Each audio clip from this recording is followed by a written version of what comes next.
A man in black car is circling your home every night. The truth behind it will leave you speechless. Archangel Michael says the night has been whispering your name, and the wheels you hear outside are not merely rubber on road but a sign written in motion. He says the circle is not random, it is a message drawn in asphalt, returning to the same point as if tracing a symbol you have not yet learned to read. He says listen closely now, because everything is about to reveal itself, and once you see it, you cannot unsee it. You first noticed the black car on the third evening, a shadow gliding past your curtains at the very moment the kettle sighed. It did not stop, only drifted by, as if the street itself were a dark river and it a silent boat. You told yourself it was nothing, but the body knows what the mind tries to ignore. By the fifth night, your heart began to keep its own vigil, beating stronger at the hour the engine purred. There were no headlights aimed at your window, no honking, no threat you could point to. Just the same circle, the same phantom arc, the same quiet promise of a story still locked. You tried to memorize the rhythm of those wheels, a metronome for something you could not name. The car moved like it knew your house from another lifetime, slowing at the corner where your mailbox leans, then vanishing down the bend that divides the pine trees. Even the wind seemed to pause, as if not to interrupt. You turned off your lamps and watched from the thin crack between curtain and wall. The street lamp caught a glint of chrome, a ripple of glass, the outline of a driver who never turned their head. The mystery settled in your living room like fog. Your phone screen reflected your face, a pale lighthouse in the dark. You typed and erased the same message to a friend, unsure how to say, "I feel watched," without sounding dramatic. The backspace key felt like a life raft you kept throwing and reeling back. The first fear was small, the size of a nail paring, easy to misplace. By the seventh night, it had grown into a ring you could wear around your chest, a too tight band that kept your breath short.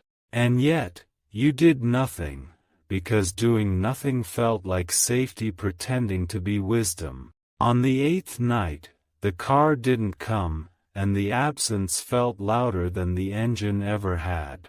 You pressed your ear to the window and listened to the kind of silence that makes you remember your own pulse. Relief arrived like a stranger bearing gifts you weren't sure you could accept. Archangel Michael says the silence was not a mercy, it was a test. He says gaps are doorways, and what we fail to ask rushes through them first. He says when the road goes quiet, destiny is looking for a pen. You slept with one eye open, and morning came like a rumor you had already heard. Coffee tasted different, as if it had learned what you learned in the night. Nothing is ordinary once it is named. You stared at the driveway, counting the oil stains like constellations. That afternoon, a single crow landed on the mailbox and tilted its head at your window. It felt like punctuation, a black comma pausing the sentence of your day. Even the leaves rehearsed their part, clapping softly like an audience in the wings. At dusk, the car returned, and time folded the way it does when déjà vu enters the room. You recognized the curve, the slow drift, the way the driver's hands did not fidget.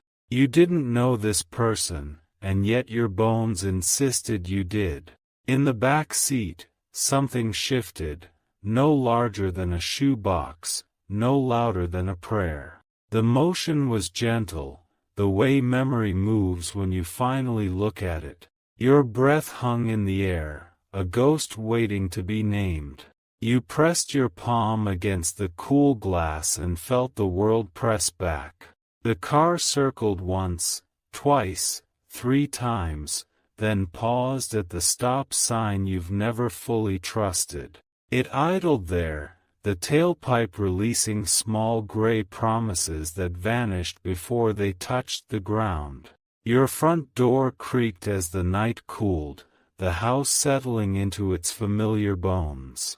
The living room smelled faintly of lemon cleaner and old pages, as if the past had been dusted but not removed. You stood in that doorway and decided to count the passes.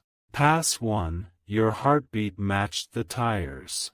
Pass 2, the lamps across the street flickered, then steadied, as if remembering their cue. Pass 3, a moth tapped your window and stayed. On the 4th pass, the driver's window rolled down a few inches. You could not see the eyes, only the silhouette and the suggestion of a jaw set with meaning. The engine quieted to a purr you felt more than heard. You went to the hallway closet and found the shoebox where you keep stray keys. The label from a decade ago still clung to the lid, ghosting a name in faded ink. You didn't open it, not yet, but the weight of that cardboard felt newly important. Archangel Michael says the past does not knock.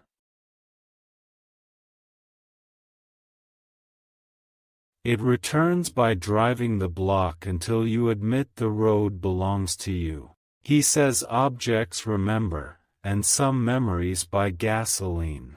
He says you will know the difference between fear and warning when the doorbell rings once and never again. The doorbell rang once and never again. The sound was clean, a single drop in a bowl of still water. You felt the circle complete itself. You walked to the door and did not turn on the porch light. Between frame and night, the car idled at the curb, its shape a folded map. You opened the door and leaned into the threshold like a sailor tasting wind. A man stepped from the driver's seat, dressed in black that did not eat the light but arranged it. He kept his hands visible, open, fingers spread as if he arrived to carry weight, not add it. When he spoke, the voice carried that strange quality of name said backwards. "Good evening," he said, and the words were an old key trying new teeth. "I believe I have something that belongs to you." You did not answer, not with your mouth. He reached into the back seat and lifted a box wrapped in brown paper, corners blunt from travel. No labels, no stamps, only a single twine bough tied with care. He held it like a bridge between 2 houses. "I have circled," he said, "because the time for delivery belongs to the house more than to me." The statement lodged in your chest like a small bird turning. You nodded, as if you had been expecting this grammar all along. He did not step onto your porch, did not cross the invisible fence that separates intention from trespass. He set the box at the edge where shadow meets step. The engine kept purring, as if impatient with ceremony. "Who are you?" you asked, and the question sounded like a coat you had not worn in years. He smiled with the sadness of someone who keeps their promises. "Someone who promised a friend," he said. The word friend opened a door behind your eyes.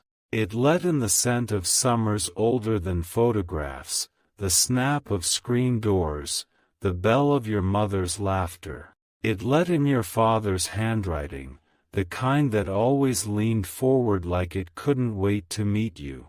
You knelt and touched the twine. It was warm, as if it had sat near a window that knew the sun by its first name. Your fingers remembered the way your father tied packages, 2 loops, a cross, a pull that spoke of trust. The man gestured toward the box with a smaller nod.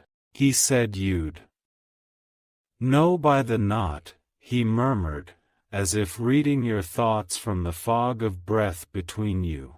"He said you'd hesitate exactly this long." Your throat tightened like a fist closed around a photograph. You looked up, but the man was not watching you. He was watching the street, as if listening for a chorus only he could hear. "Why the circles?" you asked, softer now. "Because grief moves in circles," he said. "Because roads remember, and promises keep time."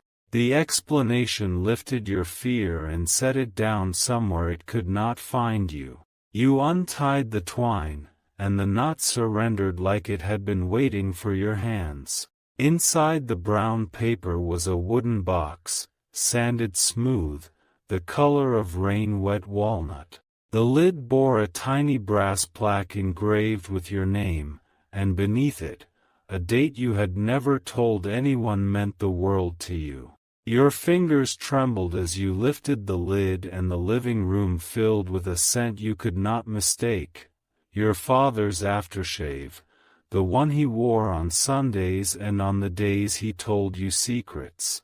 Inside lay a stack of envelopes bound with a ribbon the color of dusk. On top rested a small black journal no larger than your palm. You opened the first envelope and found a letter written months before he passed, ink sloping forward with his never-ending hurry to reach you. He spoke in the present tense, as if he had figured out how to keep speaking even after the world closed his mouth. He told you about the things he could not say in the kitchen, the way he hid fear in jokes, the way he watched you from the doorway and decided you were braver than you knew. Tears arrived without the drama you expected, simple as rain collecting where the land dips. The man in black did not avert his eyes or stare. He stood like a guard at a gate that only opens once. The car idled, a metronome set to a heartbeat that oddly matched your own. You turned the journal pages and found maps of the neighborhood hand-drawn with dates, circles, little annotations in your father's shorthand. Here, where you scraped your knee at 7. There, where you learned to ride away and then back again. On the last page, a note: "If you're reading this, the circle is complete. You are ready." "Ready for what?" you whispered, and the question felt permissible now, like a line finally rehearsed. The man in black stepped closer to the edge of the porch without crossing it, ready to receive what he left. "Where the road bends," he said. He pointed down the block to the corner where the oak roots make the asphalt ripple. "For years you joked the city would never fix that bend because it belonged to the tree, not the street. He asked me to drive until you opened the door," the man continued. "He said you would open it the night you recognized the knot." You glanced again at the letters, at your name in your father's hand, and a laughter rose from the floorboards like heat. Not a laughter of joy, not yet, but of relief, of weight returning to the earth from the air. You nodded and closed the box. "Come," the man said, and the word was simple and unafraid. He lifted the box as if it were light, but you knew it wasn't, not in the ways that mattered. You followed him to the curb, and the car accepted the two of you without judgment. The seat smelled of cedar and something like old paper, something like a library that had learned to breathe. You fastened your seatbelt with hands that had stopped shaking. The night pressed its cool cheek to the windows like a friend who didn't need to talk. As the car rolled forward, every tree you had ever counted leaned in to watch. The street expanded, the way a hallway does in a dream just before a door opens. The man kept both hands at 10 and 2, and the engine hummed like a choir on the note before the song begins. When you reached the bend, he slowed until the world felt suspended. There, nestled against the base of the oak where the asphalt cracked, sat a small metal marker you had never noticed. It was no bigger than a book plate, engraved with 3 words that belonged to the first story your father ever told you. The man parked and killed the engine, and the world listened to itself for a moment. You stepped out, carrying the box that now felt not heavy but full. The night air smelled of damp bark and the cold warmth of iron. You knelt by the marker and brushed away the thin skin of dirt that had gathered.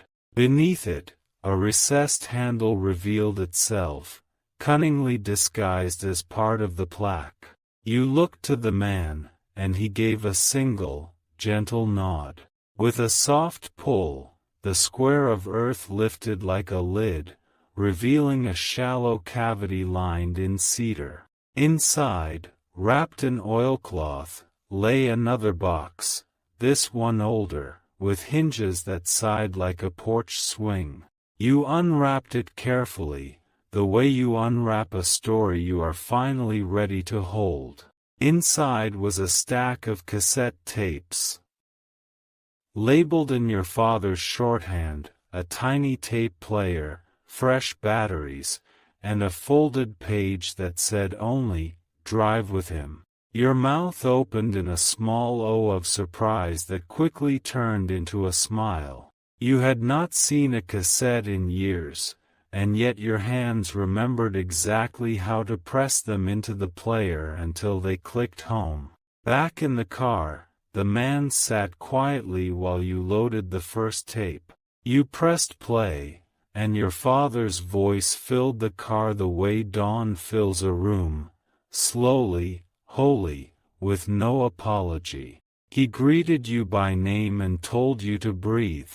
"Right now," he said on the tape, "I imagine you in the passenger seat, the way you used to be when we counted mailboxes and made up rhymes for street names." The man in black glanced over, a polite smile that belonged to someone entrusted with ceremony. "If he cries," your father's voice continued, "let him. He knew me. He knows you.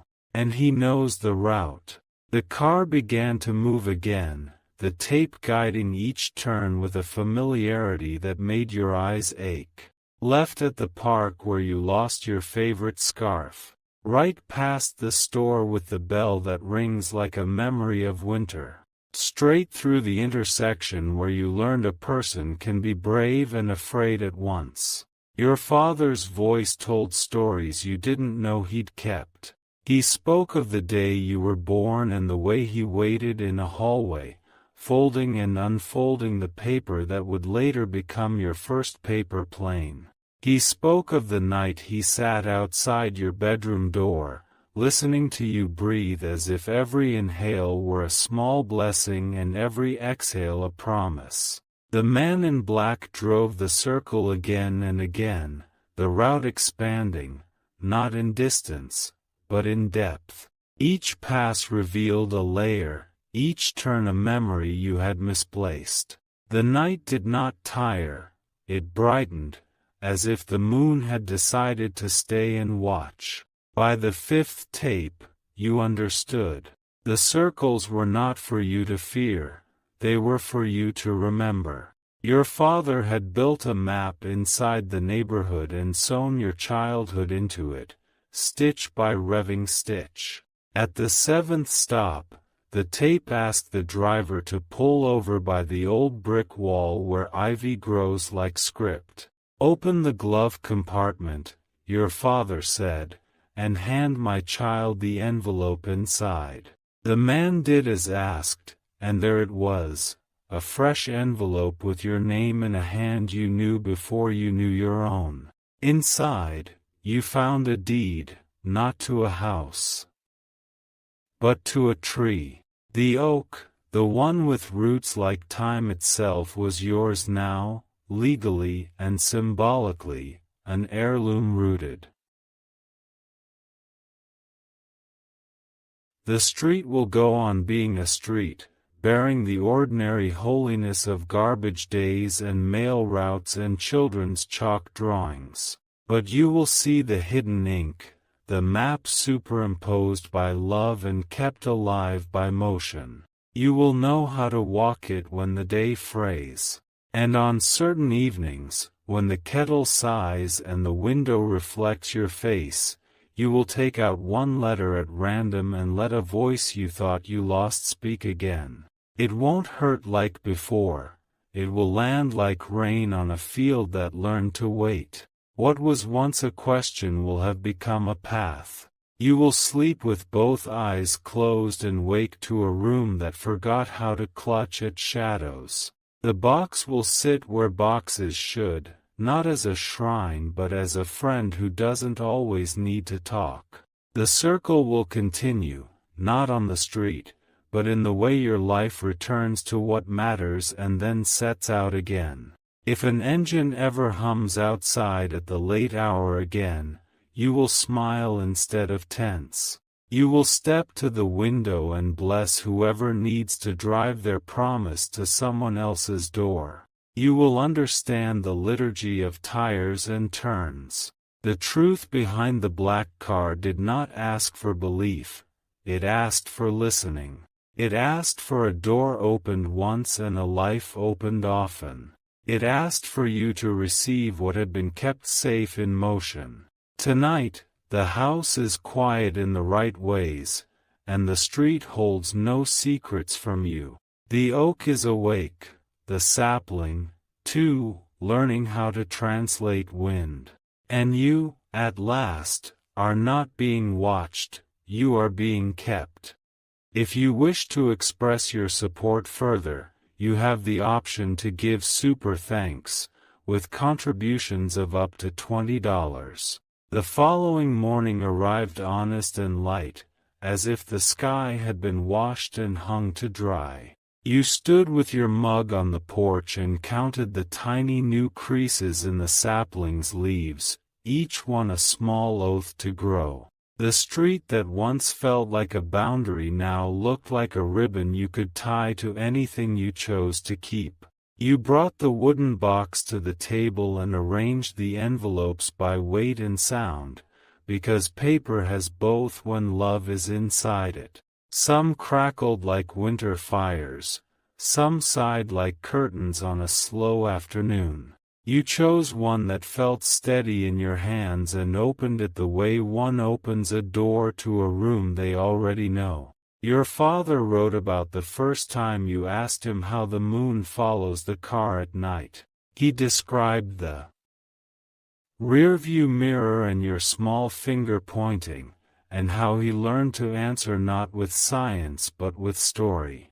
Because it loves the circle, he had said then, and now again, as if he had replaced the sky with an idea he knew you'd need later. Later that day, you found the courage to clean the hallway closet where the shoebox had slept for years.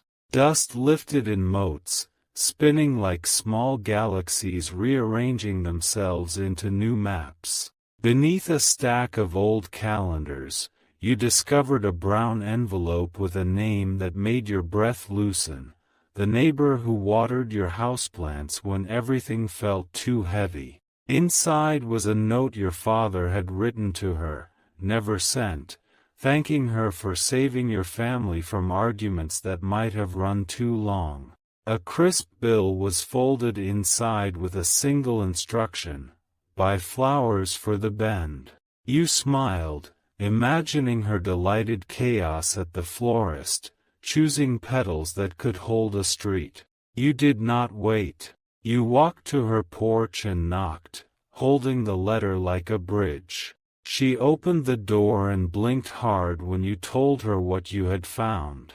The two of you stood on the walk with armfuls of marigolds and jasmine and made a small parade of color to the bend by the oak. Together you planted the blooms in a crescent under the tree, leaving a bright comma in the grammar of asphalt and root. Cars slowed, not out of worry but wonder, and you felt the neighborhood collect around the moment like hands around a candle. Not a memorial, not exactly, more a promise disguised as petals. That evening, you listened to another tape.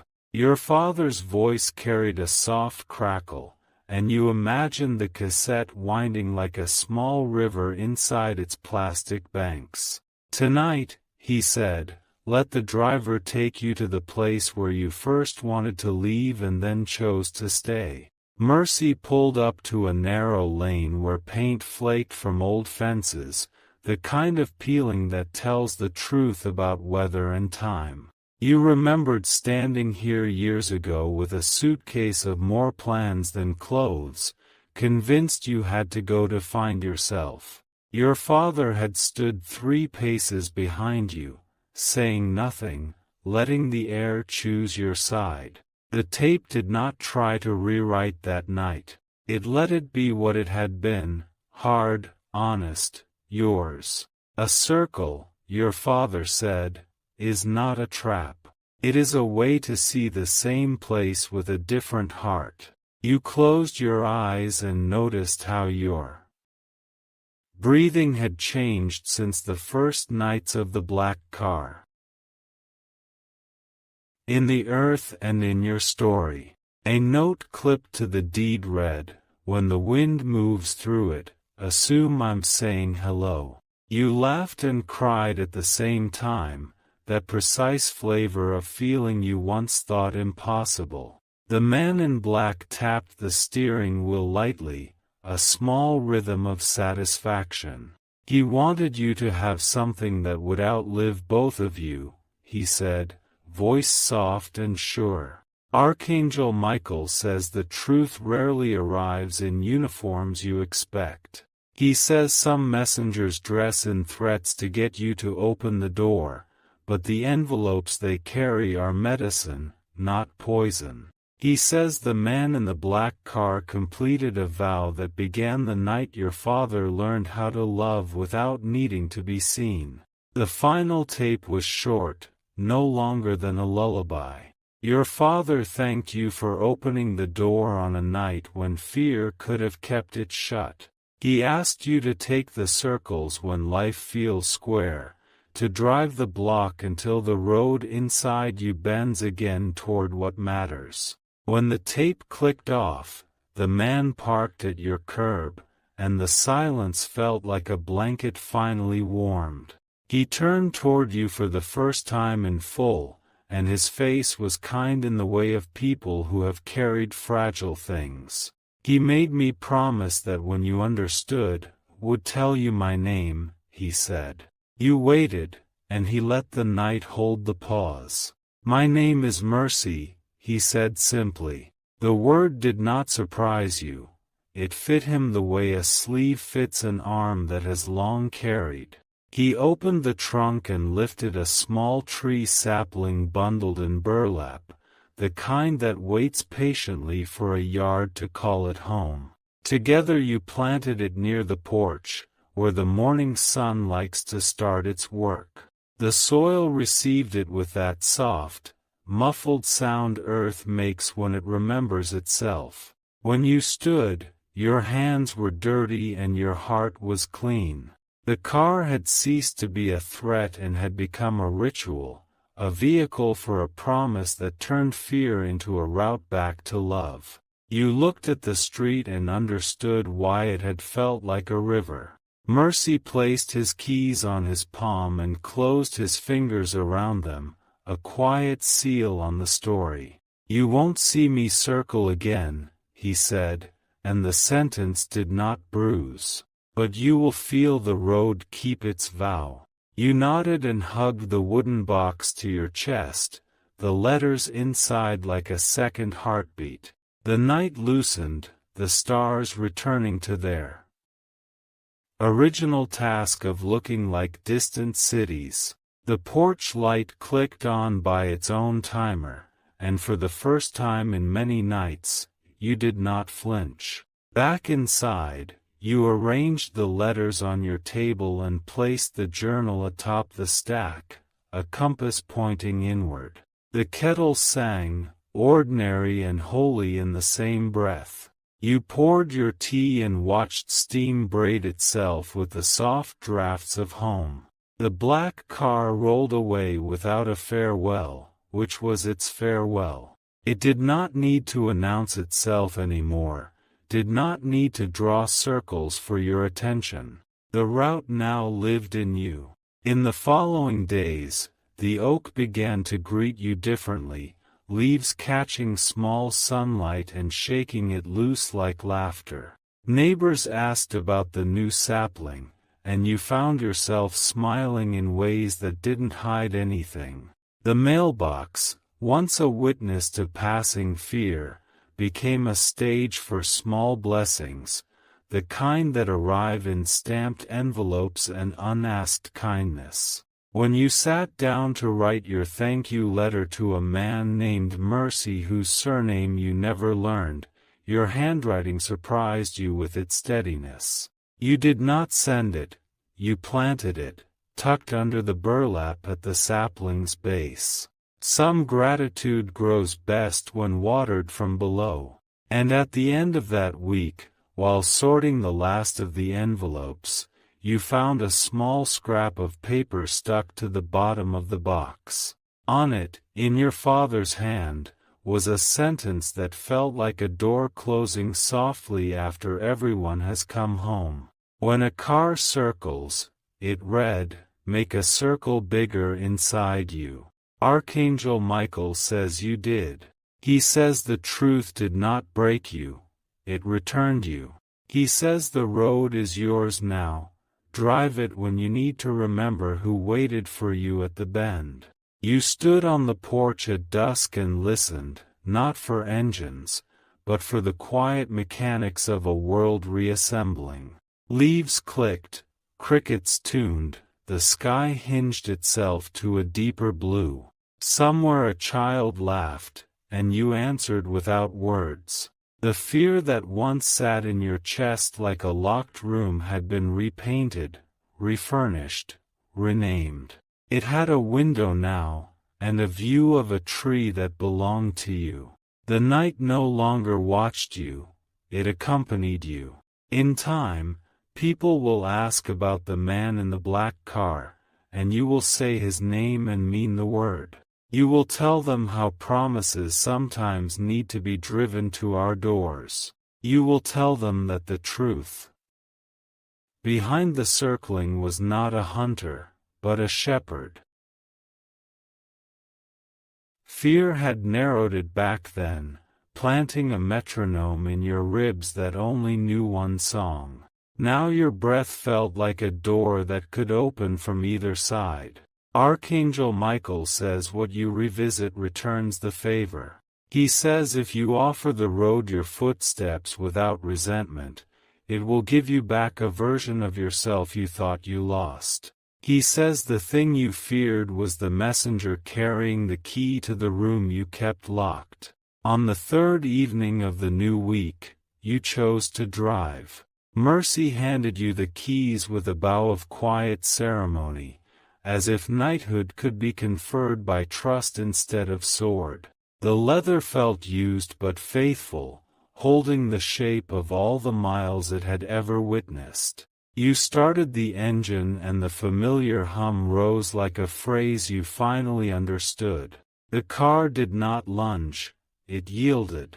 You guided it along the circle, not to check for danger, but to greet an inheritance that did not come wrapped in land or locks but in route and rhythm. Halfway through the first lap, you noticed a stray dog trotting purposefully along the sidewalk, ears perked as if listening for the same voice captured on your tapes. You slowed, and the dog glanced toward you with recognition that startled you into laughter. Mercy opened the back door without a word, and the dog jumped in, relieved to have been invited where it was already arriving. You pressed play. Your father described a morning you had forgotten, a spill of cereal that led to a cascade of laughter large enough to drown a bad day. He described the way the dog you had then pressed its head against your shin when you cried, asking for nothing but proximity. By the fourth lap, clouds had thinned to leave a ceiling of bare stars, simple and precise. Houses breathed. Somewhere a child practiced scales on a piano, getting them wrong in the way that teaches the right better than perfection would. The dog's head found your shoulder from the back seat, and a warmth spread through the car that no heater could claim. You turned where the tape told you to turn and stopped where it told you to stop. Each pause returned a small artifact to you. A pocket watch tucked beneath the gutter's lip, a rolled blueprint inside the hollow of a fence post, a Polaroid sealed in a jar beneath the rhododendron that had been your mother's pride. None of it was money in the way banknotes counted, but all of it was wealth. The blueprint took your breath differently. It showed a bench designed to arc along the sidewalk at the Oak, careful about roots, generous about shade.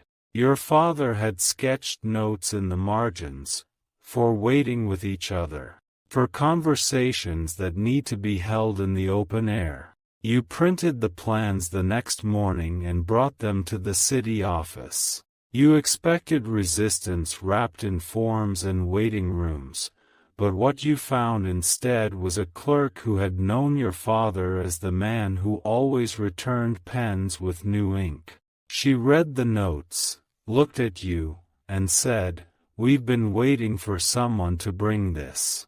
A week later, a small group gathered at the Bend. The bench arrived in pieces, wood warm to the touch, bolts shining like tiny affirmations. Mercy brought a tool bag, and the neighbors brought sweet tea and the kind of cookies that crumble softly into the palm of a child's hand. As you worked, stories surfaced that you had not known were living in the houses around you. A teenager told you your father once taught him how to tie a tie before a school ceremony he was sure he'd fail to attend. The mail carrier said your father insisted rain be greeted, not endured. The woman who lived 2 doors down said he always returned her empty casserole dishes with slices of pie inside. The bench took shape, and with it, a small tradition.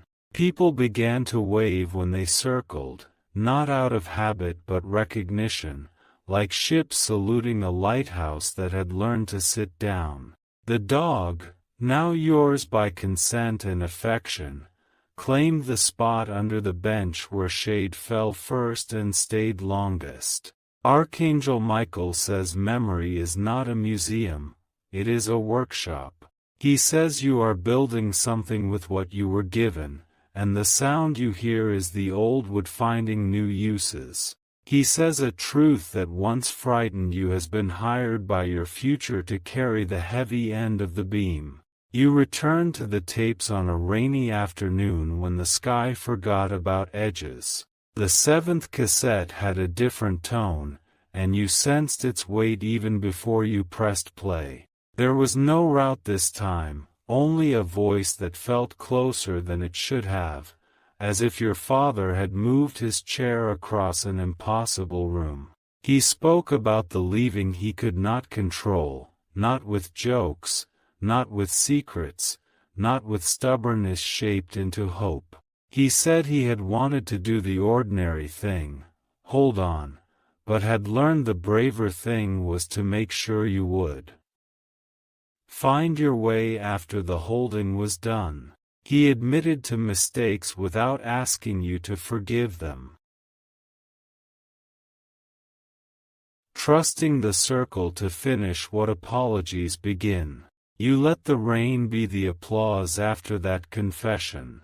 It tapped the windows as if reminding you that glass only pretends to separate one world from another. The dog lifted its head to watch your face and then lay down again, as if satisfied by your tears' honest temperature. In the evening, Mercy arrived with a paper bag crinkling around 2 bowls of soup and a loaf of bread that smelled like reunion. He set them on the counter the way people do when they have made a habit of feeding others in their grief and their joy alike. "Today," he said gently, "you changed something without moving a single piece of furniture. You ate at the table where the letters lived, and Mercy told you a little more about his circles. He was a messenger by calling more than by job, driven by promises people made at hospital beds and in quiet kitchens with the clock refusing to hurry. He said he had driven boxes to doorsteps where no one could bear to open them alone, and he had waited in idling cars for as long as it took for the doors to open at last. How many, you asked, not because numbers mattered but because magnitude sometimes grants us awe. Enough, he said, smiling into his soup. And not enough. There is always more to carry. You found sleep easily that night, the kind that does not bargain with fear or future. In your dream, the circle was a spiral, lifting by a small degree with every lap until it opened into a clear view of the city and the river that wrote its first stories. When you woke, the dream left a simple instruction on your tongue: keep driving until the view changes. Days slipped into a patient rhythm, and you returned to work with a steadiness that surprised even the way your chair greeted you. You answered emails without adding urgency where none belonged. You kept a tape player in the top drawer like a talisman that worked by reminding you how voices can survive distance. One evening, just before the sun considered how it would exit, another car slowed in front of your house. For a brief second, an old reflex lifted its head in your chest, but it settled almost at once, like a dog remembering this is home. The car idled, then parked, then shut off, its stillness the punctuation you had learned to read. A woman stepped out, carrying a shoebox wrapped in a scarf the color of calm. She looked around as if trying to match the house she saw with a house she had known only in stories. When she reached the porch, her face unfolded into recognition that found your name before your mouth offered it. "I've been told to find you," she said, and her voice rode on the edge of laughter and relief, as if both had been waiting their turn and decided to arrive together. "Your father kept letters for my mother, too. He asked me to deliver them when the road felt safe again." The two of you sat on the bench and shared the kind of silence that is full rather than empty. She told you stories of afternoons at the clinic where your father volunteered behind a desk that needed more kindness than paperclips. She told you he kept a box labeled "Promises in Transit," and how he'd grin when calling her his southbound courier when her route took her past the river. You opened the shoebox together and found letters folded like small boats, ready to be placed on whatever water needed them most. Some were addressed to people you'd never met, some had only first names, trusting the hand that carried them to know the hearts they were meant for. "We keep circles," she said, and the phrase felt both humble and heroic at once. "Archangel Michael says what you accept you can now deliver. He says you became what you watched, the patient arc, the faithful return, the quiet proof that love can navigate by landmarks nobody bothered to list on maps. He says your new work is not to be busy, but to be precise." That precision took shape in small ways. You learned to listen for the hour a porch is most likely to open. You learned which houses want you to knock and which prefer you to leave the box with a note that says, "When ready." You learned to start the engine gently and to let it rest without hurry. When you drove other circles, you did not lose yours. You passed your own house sometimes on your new routes, and the sight of the bench and the sapling steadied your steering hand. The dog knew the pattern and claimed the back seat like a seasoned co-captain, watching for the landmarks your father had taught you to trust. One late afternoon, as the city dressed itself for evening, Mercy climbed into the passenger seat and handed you a small envelope addressed in his own spare handwriting. "From me," he said, as if apologizing for the insertion of himself into a chain designed for others. "You don't need to open it now." You did not. You slid it into the glove compartment with the other things that wait well: insurance cards, a pen that never dries out.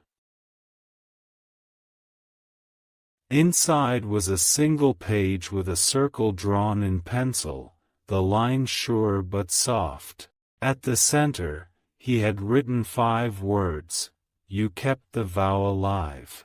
On the back, a single line: "If you ever need someone to drive, you know who to ask." You leaned your head against the steering wheel and smiled into the dark. The car did not need to move to feel like motion. It held, and holding is a kind of travel too. The sapling rustled approval against the windshield, casting small leaf shadows that moved like handwriting across your hands. The next morning, your neighborhood newsletter featured a photo of the bench beneath the oak, flowers bright at its feet, dog asleep in the shade like punctuation at the end of a good sentence. The caption named it, "The Bend," capitalized now, a proper noun born from shared use. No one mentioned your father by name, and you loved that even more. The gift had become part of the street's grammar. You still play the tapes, not because you need them to continue breathing, but because breathing with company is different than breathing alone. Sometimes you fall asleep midway through a story you've heard 3 times already, and you wake to find the dog has nudged paws with its nose, as if to keep the last sentence safe for sharing. There are nights when the road calls you with no address attached. You answer, and you find someone you didn't expect to find, a person arranging their fear into rows like books that won't stay upright. You sit with them in the front seat while the engine hums, and together you learn again how to name the colors of dawn. When you return home on those nights, you thank the street without words. You place a hand on the bench as you pass, a small, quiet ritual that never asks for attention. You look up at the oak and listen for the hello that arrives in a tremble of leaves even when the air is still. Archangel Michael says the truth behind the black car was simple and vast: a vow on wheels, a heart with a route, a father who made sure the door you feared would one day open to your own courage. He says you did not simply discover it, you became part of it. He says the circle that once encircled your house now encircles your days, and that is the shape of peace that knows how to move. And when someone asks, as they will, weren't you afraid when a black car circled your home every night, you will not perform bravery or rehearse a script. You will tell them what happened, exactly, and you will watch their shoulders drop as they imagine their own road learning to carry instead of chase. You will offer them a ride when they are ready. The man in the black car does not circle anymore because you do. Not from fear, not from habit, but from intention grown tender and strong. The road holds you like an old friend who remembers your first and middle names and the nickname only your father used. On some evenings, Mercy sits on the bench with you, and the two of you count nothing in particular until the numbers turn into laughter. He tells you about a town across the river where a circle turned into a fair, and a porch that turned into a choir, and a promise that learned to keep itself. You tell him about the way the dog has started to recognize the front steps where tears are about to end. You have no final tape, no last page, no lid closing forever. What you have is a loop that lifts, a route that renews itself by use, a truth that keeps arriving without making a spectacle of its entrance. The sky above your street does not try to be clever. It just keeps changing colors until you call it beautiful out loud. On the night that marks a quiet year since the first circle, you bring a lantern to the bend and place it at the bench's feet. Neighbors gather without needing to be asked, and someone plays a guitar that only knows how to be kind. A child asks if the dog can wear a small ribbon, and you say yes. Because why would you ever say no to light? You sit, and you breathe, and you do not look for an engine. To the soft thud of a ball bumping a palm, to the leaf applause from the tree you own and the street you share. When you close your eyes, your father's voice is not a recording. It is the way your own voice now sounds when you speak to someone who's almost ready to open their door. The truth behind the car is not a secret anymore. It lives in a bench and a sapling and a deed tucked inside a folder labeled not important, but used often. It lives in an engine that starts gently, and in a pause that touches the doorbell only once. And it lives in you, in the way your hand reaches for the keys when the evening changes temperature by a single honest degree. Archangel Michael says keep going. He says don't rush, don't stall, just move the way truth moves, faithful and quiet, returning until the door opens and the life inside recognizes itself. He says the street knows your name, and you know the streets, and that is enough to keep the vow whole.